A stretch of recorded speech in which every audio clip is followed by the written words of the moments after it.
టాటా ఈ పేరు తెలియని వారుండరు. టాటా చేయని వ్యాపారం అంటూ లేదు. ఉప్పు నుంచి ఉక్కు వరకు, టీ నుంచి ట్రక్కు వరకు ఎన్నో బిజినెస్లు చేస్తున్నారు రతన్ టాటా. ఆయన పూర్తి పేరు రతన్ నవల్ టాటా. ఇండస్ట్రియలిస్ట్, ఇన్వెస్టర్, ఫిలాంథ్రపిస్ట్గా బిజినెస్ రంగంలో రాణించి కొన్ని లక్షల కుటుంబాలకు ఉపాధి కల్పించి తనకంటూ చెరగని ముద్ర వేసిన రతన్ టాటా జీవితం గురించి మీకు తెలుసా? ఎక్కడ చదివారు? బిజినెస్ రంగంలో ఎలా రాణించారు? భారతదేశం అంటే ఎనలేని దేశభక్తి, నిరాడంబరతకు మారుపేరు, జంతువులంటే చచ్చేంత ప్రేమ, ఒత్తిడిని అవలీలగా అధిగమించటం, క్లిష్ట సమయాల్లో కీలక పాత్రను పోషించటం, వ్యాపార దిగ్గజం, ప్రముఖ పారిశ్రామికవేత్త రతన్ టాటాకే దక్కుతుంది. ఏదైనా కంపెనీ పీకల్లోతు కష్టాల్లో ఉన్నా నష్టాల్లో ఉన్నా ఆయన అడుగు పెడితే చాలు అవి అన్నీ లాభాల బాట పట్టాల్సిందే. అది ఆయన గొప్పతనం. అంతేకాదు తమ కంపెనీ నుంచి వచ్చిన లాభాల్లో ఎక్కువ శాతం దాన ధర్మాలు చేయటం ఆయన స్వభావం. ఇప్పటికీ పబ్లిసిటీకి దూరంగా ఉంటూ సింపుల్గా ఉండే రతన్ టాటా గురించి ఈ వీడియోలో తెలుసుకుందాం. రతన్ నావల్ టాటా చిన్నతనంలోనే తన తల్లిదండ్రుల ప్రేమకు దూరమయ్యాడు. ఆయన తండ్రి నావల్ టాటా, తల్లి సూని టాటా రతన్కు 7 సంవత్సరాల వయసు ఉన్న సమయంలోనే విడాకులు తీసుకున్నారు. అయితే టాటా గ్రూప్ వ్యవస్థాపకుడు జంషెడ్జీ టాటాను దత్తత తీసుకున్నారు. అప్పటి నుంచి రతన్ టాటా తన అమ్మమ్మ నవాజీబాయి వద్ద పెరిగారు. రతన్ టాటా యుఎస్లోని కార్నెల్ యూనివర్సిటీలో బిఎస్ ఆర్కిటెక్చర్ పూర్తి చేశాడు. అలాగే హార్వర్డ్ యూనివర్సిటీ బిజినెస్ స్కూల్ నుంచి అడ్వాన్స్డ్ మేనేజ్మెంట్ కోర్సు కూడా పూర్తి చేశారు.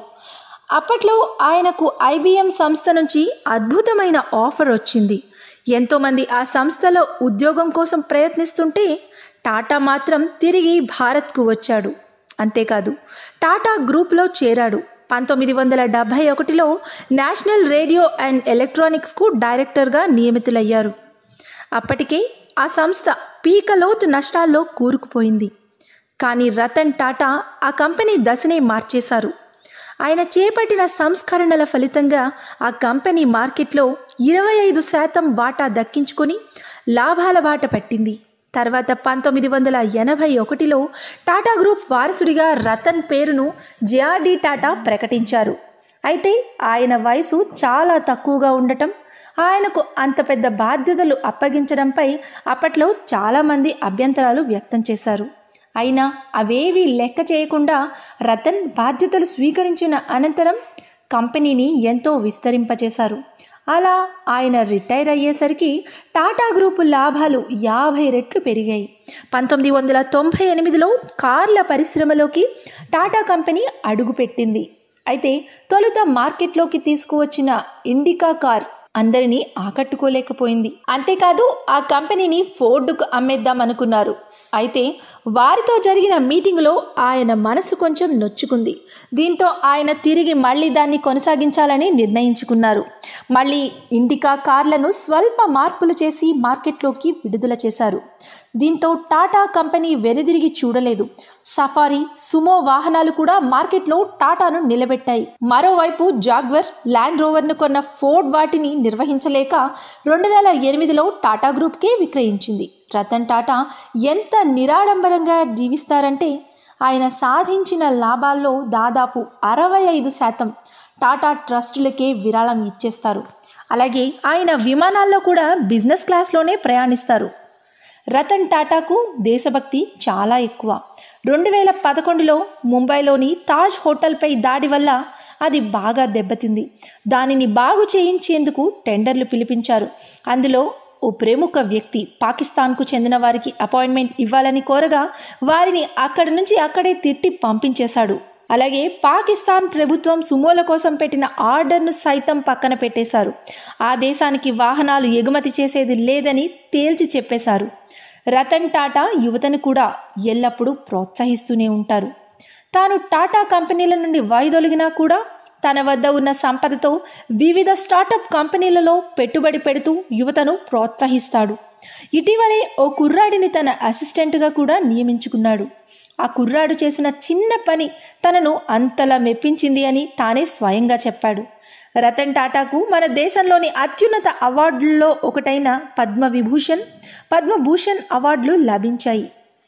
యూకే గవర్నమెంట్ కూడా టాటాకు యునైటెడ్ నైట్హుడ్ను ఆయనకు బహుమానంగా ఇచ్చింది. వ్యాపారాన్ని కూడా సామాజిక కోణంలో చూసే వ్యక్తులు ఎవరైనా ఉన్నారంటే అది కేవలం రతన్ టాటానే. ఒకానొక సందర్భంలో అమెరికన్ ఆటోమొబైల్ దిగ్గజం ఫోర్డ్ నుంచి హేళనలు, అవమానాలను ఎదుర్కొన్నారు. టాటా గ్రూప్ తమ కార్ల వ్యాపారాన్ని విక్రయించడం కోసం 1999లో ఫోర్డును సంప్రదించినప్పుడు ఫోర్డ్ టాటా గ్రూపును హేళన చేసి అవమానించింది. కానీ అదే టాటా గ్రూప్ సరిగ్గా 9 ఏళ్ల తర్వాత ఫోర్డ్ ఆధీనంలో ఉన్న బ్రిటిష్ లగ్జరీ కార్ల తయారీ సంస్థ జాగ్వర్ ల్యాండ్ రోవర్ను కొనుగోలు చేసి ఆ సంస్థను కష్టాల నుంచి గట్టెక్కించింది. అప్పట్లో జేఎల్ఆర్ను ఫోర్డ్ సరిగ్గా నిర్వహించలేక ఆ సంస్థను మూసేయాలనుకుంది. అలాంటి సమయంలో టాటా మోటార్స్ ఫోర్డ్ నుంచి జేఎల్ఆర్ను కొనుగోలు చేసి అభివృద్ధి పదంలోకి తీసుకువచ్చింది.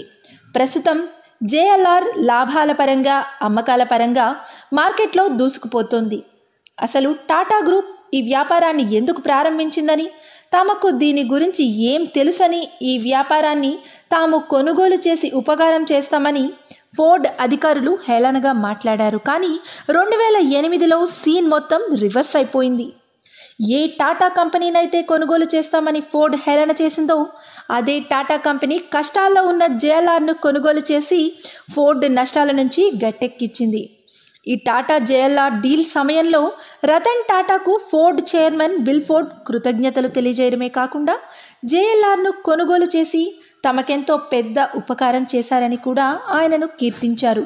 అంతర్జాతీయ ఆర్థిక సంక్షోభం కారణంగా దాదాపుగా దివాళా స్థితికి చేరుకున్న ఫోర్డ్ నుంచి జేఎల్ఆర్ను టాటా మోటార్స్ 2008వ సంవత్సరంలో $2-3 బిలియన్ల చెల్లించి కొనుగోలు చేసిన సంగతి తెలిసిందే. ఇప్పుడు దేశీయంగా మందగమనం ఎదుర్కొంటున్న టాటా మోటార్స్కు జేఎల్ఆర్ ప్రధాన ఆదాయ వరుసగా నిలుస్తుండటం విశేషం. భారత పారిశ్రామిక దిగ్గజం రతన్ టాటాకు మరో అరుదైన గౌరవం దక్కింది. ప్రపంచ ప్రఖ్యాతిగాంచిన కెనడాలోని యార్క్ యూనివర్సిటీ తమ గౌరవ డాక్టరేట్తో రతన్ టాటాను సత్కరించింది. టాటా గ్రూప్ మాజీ చైర్మన్ రతన్ను కొత్త ఆవిష్కరణలు, కార్పొరేట్ సామాజిక బాధ్యతల నిర్వహణకు గాను ఆయనకు ఈ డాక్టరేట్ని అందజేశారు. సాల్ట్ నుంచి సాఫ్ట్వేర్ వరకు దాదాపు అన్ని రంగాల్లో తనదైన ముద్ర వేసుకున్న టాటా గ్రూప్ గురించి మనకు కొత్తగా పరిచయాలు చేసుకోవాల్సిన అవసరం లేదు. వ్యాపారం అంటే కుట్రలు, కుతంత్రాలు, మోసాలు, ప్రలోభాలు కాదని, నిబద్ధత, అంకితభావం వంటి నైతిక విలువలతో కూడా వ్యాపారం చేయొచ్చని నిరూపించిన వ్యాపార దిగ్గజం రతన్ టాటా నేడు టాటా గ్రూప్కు 2012లో గుడ్ బై చెప్పారు. గత 50 ఏళ్లుగా టాటా గ్రూప్ సంస్థలకు సేవలందించిన టాటా తన ఈ 50 ఏళ్ల ప్రయాణంలో అనేక సవాళ్లను ఎదుర్కొని ప్రపంచం గర్వించదగిన మైలురాళ్లను అధిగమించారు. అలాగే పలు విమర్శలను కూడా ఎదుర్కొన్నాడు. వ్యాపారం అనేది వ్యక్తిగత ప్రయోజనాల కోసం కాదని, విస్తృతమైన వినియోగదారుల అవసరాలను తీర్చడం కోసమేనని చాటి చెప్పిన గొప్ప వ్యాపారవేత్త రతన్ టాటా. వ్యాపారంలో టాటా అనుసరించిన నీతి, నిజాయితీ, నాణ్యత మరియు ఆదర్శప్రాయమైన అభివృద్ధి మార్గాలే ఆయనను ఈ స్థానంలో ఉండడానికి దోహదపడ్డాయి. అందుకే ఆయనను భారత ప్రభుత్వం అత్యున్నత పౌర పురస్కారాలైన పద్మభూషణ్, పద్మవిభూషణ్లతో సత్కరించింది. ప్రపంచ దేశాలు సైతం ఆయనను పలు డాక్టరేట్లతో గౌరవించాయి. యావత్ పారిశ్రామిక ప్రపంచం గర్విస్తున్న రతన్ టాటా మన భారతదేశానికి చెందిన వ్యక్తి కావటం సగటు భారతీయుడిగా నిజంగా మనం గర్వించదగ్గ విషయం. రతన్ టాటా 1962లో స్టీల్ జంషెడ్పూర్ ప్లాంట్లో అప్రెంటిస్గా తన ప్రస్థానాన్ని మొదలుపెట్టారు. 1991లో జేఆర్డీ టాటా నుంచి రతన్ టాటా గ్రూప్ చైర్మన్ బాధ్యతలను స్వీకరించారు. అప్పట్లో 10,000 కోట్ల టర్నోవర్ కలిగిన టాటా గ్రూప్ విలువ నేడు $100.09 బిలియన్ పెరిగేలా చేయడంలో రతన్ టాటా నిరంతరాయంగా, అవిశ్రాంతంగా కృషి చేశారు. ఆయన తమ టాటా గ్రూపును కేవలం భారతదేశానికి మాత్రమే పరిమితం కాకుండా విదేశాలకు సైతం విస్తరించారు. ప్రస్తుతం టాక్సీగా అత్యంత ప్రాచుర్యాన్ని సంపాదించుకున్న టాటా ఇండికా టాటా మోటార్స్ నుంచి వచ్చి మొట్టమొదటి కారు 1998లో టాటా మోటార్స్ తమ మొట్టమొదటి ప్యాసింజర్ కారు టాటా ఇండికాను ఆవిష్కరించింది.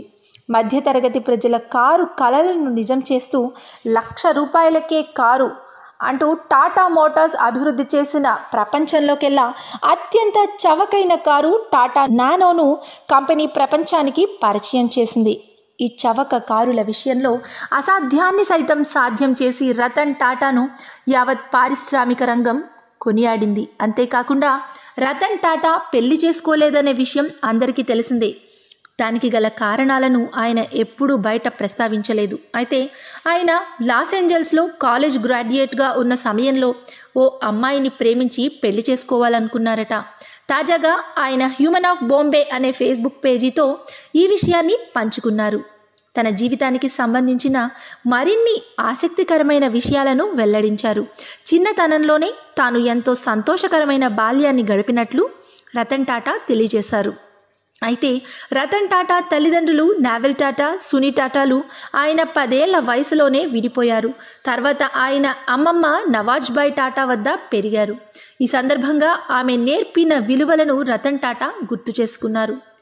నాకు ఇప్పటికీ గుర్తుంది, 2వ ప్రపంచ యుద్ధం తర్వాత నేను నా సోదరుడితో కలిసి వేసవి సెలవులు గడిపేందుకు లండన్ వెళ్ళాం. అప్పుడే మాకు విలువల గురించి తెలిసింది. మా అమ్మమ్మ మాతో వేటి గురించి మాట్లాడాలో, ఎటువంటి విషయాలు మాట్లాడకూడదో చెప్పేది. అప్పుడే మా మనసుల్లో అన్నిటికీ మించిన గౌరవం ఏర్పడింది అని చెప్పుకొచ్చారు. అంతేకాకుండా తన తండ్రితో విభేదించిన సందర్భాలను కూడా రతన్ టాటా గుర్తు చేసుకున్నారు. నాకు వయలిన్ వాయించడం నేర్చుకోవాలనుకునేవాడిని, కానీ మా నాన్న మాత్రం నన్ను పియానో నేర్చుకోవాలని చెప్పేవారు. నేను అమెరికాలో చదవాలనుకుంటే ఆయన నన్ను బ్రిటన్లో చదవాలని సూచించేవారు. నేను ఆర్కిటెక్ట్ కావాలనుకుంటే ఆయన నన్ను ఇంజనీర్ అవ్వమనేవారు అని తెలిపారు. తర్వాతి కాలంలో రతన్ టాటా తన కోరిక మేరకు అమెరికాలోని కార్నెల్ యూనివర్సిటీలో ఆర్కిటెక్ట్ విద్యను అభ్యసించారు. ఇందుకు తన అమ్మమ్మకు కృతజ్ఞతలు తెలపాలంటారు ఆయన. ఈ విషయంలో తన తండ్రి ఒకంత అసంతృప్తికి గురయ్యారట. అనంతరం లాస్ ఏంజల్స్లో 2 ఏళ్ల పాటు ఉద్యోగం చేశారు. అప్పుడు అది గొప్ప సమయం. వాతావరణం కూడా ఎంతో అందంగా ఉండేది. నాకు సొంత కారు కూడా ఉండేది. నా ఉద్యోగాన్ని నేను ఎంతో ఇష్టపడ్డాను అని ఆనాటి రోజుల్ని రతన్ టాటా గుర్తు చేసుకున్నారు. ఆ సమయంలోనే రతన్ టాటా ఓ మహిళను ప్రేమించారు. ఆమెను పెళ్లి కూడా చేసుకోవాలనుకున్నారు. అయితే అమ్మమ్మకు ఆరోగ్యం సరిగ్గా లేకపోవడంతో ఆయన భారత్కు వచ్చేశారు. తను ప్రేమించిన అమ్మాయి కూడా తనతో పాటు భారత్కి వస్తుందని భావించారట. 1962 భారత్ చైనా యుద్ధం కారణంగా ఆమెను పంపడానికి ఆమె తల్లిదండ్రులు అంగీకరించలేదట. అలా అక్కడతో వారి మధ్య బంధం కూడా ముగిసిపోయిందని రతన్ టాటా చెప్పారు. ఇక ఆయన ఫ్రెండ్స్ విషయానికొస్తే అందులో పేరు మోసిన వ్యాపారవేత్తలు, ప్రముఖులు ఇంకెవరెవరో ఉంటారని మనం ఊహించుకుంటాం. కానీ ఓ 27 ఏళ్ల కుర్రాడు రతన్ టాటాకు దగ్గరి మిత్రుల్లో ఒకడు.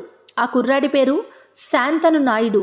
రతన్ టాటా కొన్ని రోజుల క్రితం ఇన్స్టాగ్రామ్లో ఖాతా తెరిచారు. దాని వెనుక కూడా శాంతన్ హస్తం ఉంది. ఇన్స్టాగ్రామ్ గురించి, అందులో ఉండే ట్రెండ్స్, హ్యాష్ట్యాగ్ల గురించి రతన్ టాటాకు శాంతనే నేర్పించారు. అందరి స్నేహితుల్లానే హెయిర్ కట్లు చేయించుకోవటం మొదలు సినిమాల వరకు రతన్, శాంతన్ కలిసి వెళ్తూనే ఉంటారు. తరాల అంతరాలు దాటిన వీరి స్నేహం కాస్త విచిత్రమే. అయితే తనకది చాలా ప్రత్యేకమని అంటున్నారు శాంతన్. రతన్ నాకు కఠినంగా వ్యవహరించే బాస్, మంచి మార్గదర్శి, అర్థం చేసుకునే మిత్రుడు. టాటా సంస్థల్లో శాంతను 5వ తరం ఉద్యోగి. టాటా బ్రాండ్తో ఆయన కుటుంబానికి గట్టి అనుబంధం ఉన్నా ఆ సంస్థకు కీలకమైన వ్యక్తిని తాను కలుస్తానని ఆయన ఎప్పుడూ అనుకోలేదు. వీధి కుక్కలపై ఉన్న ప్రేమే వీళ్ళిద్దరినీ కలిపింది. పూణేలో ఉన్న ఓ టాటా సంస్థలో శాంతన్ పనిచేసేవారు. ఆ సమయంలో ఆయన మోటాపాస్ అనే కార్యక్రమాన్ని చేపట్టారు. వీధి కుక్కల మెడలకు రాత్రిపూట మెరిసే కాలర్లు వేసేందుకు ఈ కార్యక్రమం చేపట్టారు. ఆయన చేస్తున్న ఈ చిన్న పని గురించి సంస్థ న్యూస్ లెటర్లో ప్రధానంగా వచ్చింది. శాంతన్ చేసినటువంటి చర్య నచ్చి ఆయన్ను ముంబైకి రతన్ టాటా ఆహ్వానించారు.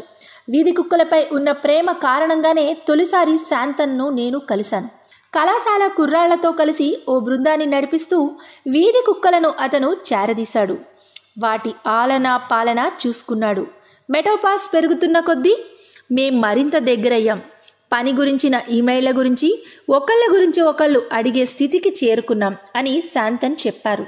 ఆ తర్వాత అమెరికాలోని ఓ యూనివర్సిటీలో చదువుకునేందుకు శాంతన్ భారత్ను వదిలి వెళ్లాల్సి వచ్చింది. రతన్ టాటా రూపంలో నాకు మంచి మిత్రుడు దొరికారు. కానీ అంతలోనే నేను దేశాన్ని విడిచి వెళ్లాల్సి రావటం చాలా బాధగా అనిపించింది అని శాంతన్ అన్నారు. అయితే ఆ తర్వాత శాంతన్ రతన్ టాటాల మధ్య అనుబంధం మరింత బలపడింది.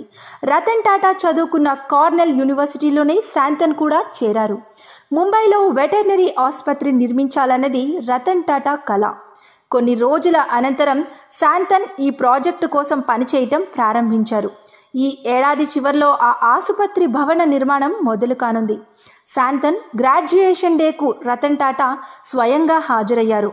ఏదో మాట్లాడుతూ నా గ్రాడ్యుయేషన్ డే గురించి ఆయనకు చెప్పా.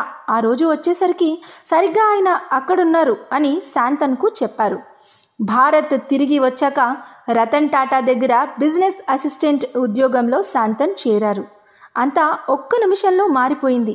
నా జీవితం ఇలా మరుపు తిరుగుతుందని నేనెప్పుడూ అనుకోలేదని శాంతన్ అన్నారు. శాంతన్లోని వినూత్నత, దయాగుణం అంటే నాకు ఇష్టం. ఈ పోటీ ప్రపంచంలో అలాంటి లక్షణాలు అంతగా కనిపించవు అని రతన్ టాటా అన్నారు.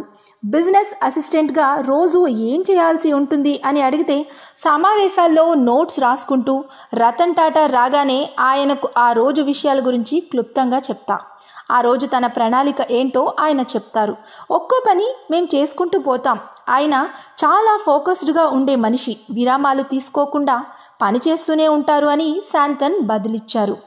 అందరూ స్నేహితుల్లానే వీళ్ళిద్దరూ సరదాగా చాలా సమయం కలిసిమెలిసి గడుపుతూ ఉంటారు. తమ ఇద్దరికి the other guys, the loan ranger లాంటి యాక్షన్ కామెడీ సినిమాలంటే భలే ఇష్టమట.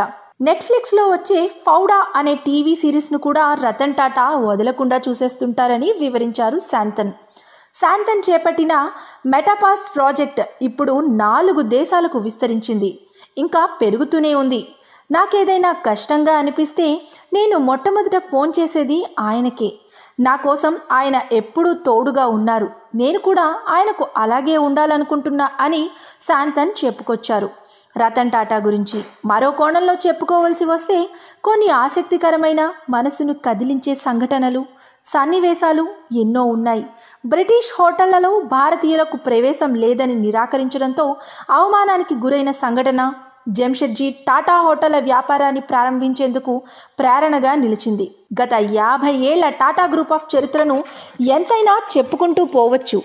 రతన్ టాటాలో అనేక విజయాలు సాధించిన వ్యాపారవేత్తతో పాటు ఓ మానవతావాది, ఓ సంఘ సేవకుడు, ఓ దార్శనికుడు దాగి ఉన్నాడు.